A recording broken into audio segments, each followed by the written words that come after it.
Welcome back after the break. चलते हैं news के बकिया हिस्से की जानिब।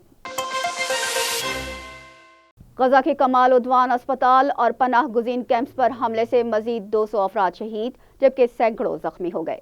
गजा पर जारी हमलों में दिन ब दिन तेजी आती जा रही है। अक़वाम मुत्तहिदा के कमाल उद्वान अस्पताल पर हमले से दर्जनों अफराद शहीद और मुतादिद जख्मी हुए हैं।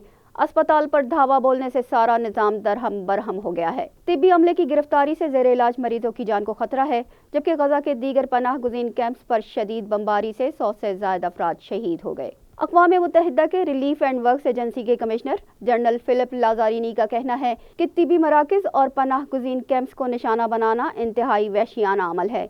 ये जंगी जराइम में शुमार होता है। गजा के हालात अफसोसनाक हैं। ज़मीनी, बहरी और फ़ज़ाई हमलों ने गजा को जहन्नुम में तब्दील कर दिया है। गजा के लोग गलियों और सड़कों पर रह रहे हैं और हर चीज़ के लिए मोहताज हैं। अक़वाम मुत्तहिदा के इंसानी हकूक़ के सरबराह वोल्कर तुर्क ने कहा कि जो कुछ हमने देखा वो नाक़ाबिले बयान है। गजा के बासियों को खतरनाक हालात का सामना है। हर तरफ तबाही और मौत नजर आ रही है। आलमी बरादरी को मुस्तकिल जंग बंदी के लिए हतमी इक़दाम करना होंगे।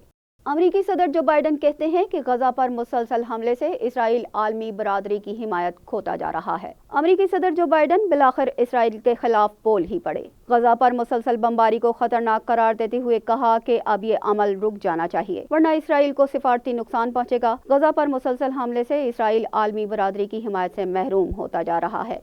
अक़वाम मुत्तहिदा में पाकिस्तान के मुस्तकिल मंदूब मुनीर अकरम का कहना है कि गजा पर हिरोशिमा और नागासाकी से भी ज्यादा बारूद गिराया जा चुका है। अक़वाम मुत्तहिदा की सलामती कौंसिल में खिताब करते हुए मुनीर अकरम ने कहा कि 7 अक्टूबर के बाद से जारी बमबारी में 25,000 टन से जायद बारूद गिराया जा चुका है, जो जापान के शहरों हिरोशिमा और नागासाकी पर गिराए जाने वाले बारूद से बहुत ज्यादा है। इस जंग का अब खात्मा हो जाना चाहिए।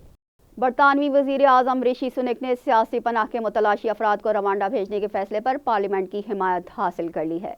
बरतानवी वज़ीर आज़म ऋषि सुनक की जानिब से पेश किया गया हंगामी बिल बरतानवी पार्लियामेंट में मंजूर कर लिया गया। पनाह गुज़ीनों से मुतालिक कानून साजी के पहले मरहले में हुकूमत को कामयाबी हासिल हो गई। बिल के हक में 313 और मुखालफत में 269 वोट डाले गए। वोटिंग का मकसद बिल को अगले मरहले में ले जाने के लिए अराकीन की राय मालूम करना था, जबकि इससे पहले बरतानवी सुप्रीम कोर्ट ने पनाह के तालिब अफराद को रवांडा भेजने के मंसूबे को गैर कानूनी करार देकर मुस्तरद कर दिया था।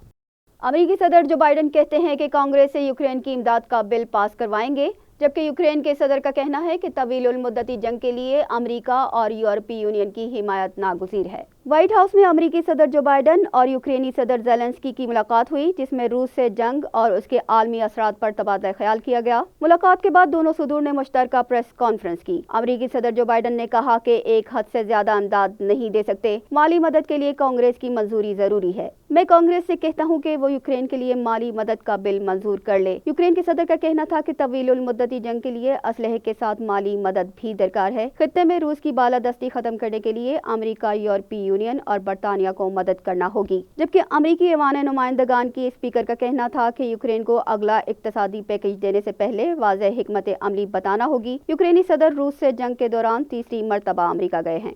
स्पेन के वज़ीर आज़म पेड्रो सांचेज़ की उर्दन के बादशाह से मुलाकात में गजा में जारी जंग को रोकने और इमदाद की तरसील को यकीनी बनाने पर जोर दिया गया। किंग जॉर्डन ने उर्दन की जानिब से गजा और मगरबी किनारे को अलग करने की किसी भी कोशिश को मुस्तरद करने की तस्दीक कर दी और कहा कि वो फ़लस्तीनी रियासत का अटूट हिस्सा है। उन्होंने मगरबी किनारे में फ़लस्तीनियों के साथ होने वाले इंसानियत सोच सलूक की मजम्मत की और गजा में होने वाले मजालिम को फौरी तौर पर रोकने की ज़रूरत पर जोर दिया, जबकि वज़ीर आज़म पेड्रो सांचेज़ ने कहा कि जंग बंदी में अपना भरपूर किरदार अदा करेंगे। पाकिस्तान और ऑस्ट्रेलिया के दरमियान खेली जाने वाली टेस्ट सीरीज ट्रॉफी की रुनमाई कर दी गई है। ट्रॉफी की रुनमाई में दोनों टीमों के कप्तानों ने हिस्सा लिया। पाकिस्तान के कप्तान शान मसूद और ऑस्ट्रेलिया के कप्तान पैट कमिंस ने इस मौके पर पर्थ स्टेडियम में ट्रॉफी के साथ तस्वीर बनवाई। पाकिस्तान और ऑस्ट्रेलिया के दरमियान पहला टेस्ट मैच कल से पर्थ में शुरू होगा। ऑस्ट्रेलिया ने पाकिस्तान के खिलाफ पहले टेस्ट मैच के लिए प्लेइंग 11 का ऐलान भी कर दिया है। इम्कान है कि इस मैच में पाकिस्तान टीम ऑस्ट्रेलिया से मुकाबले के लिए 4 फास्ट बॉलर्स और 1 स्पिनर के साथ मैदान में उतरेगी। इसके साथ ही न्यूज़ बुलेटिन अपने इख्तिताम को पहुंचा। हमें दीजिए इजाज़त। अल्लाह निगहबान।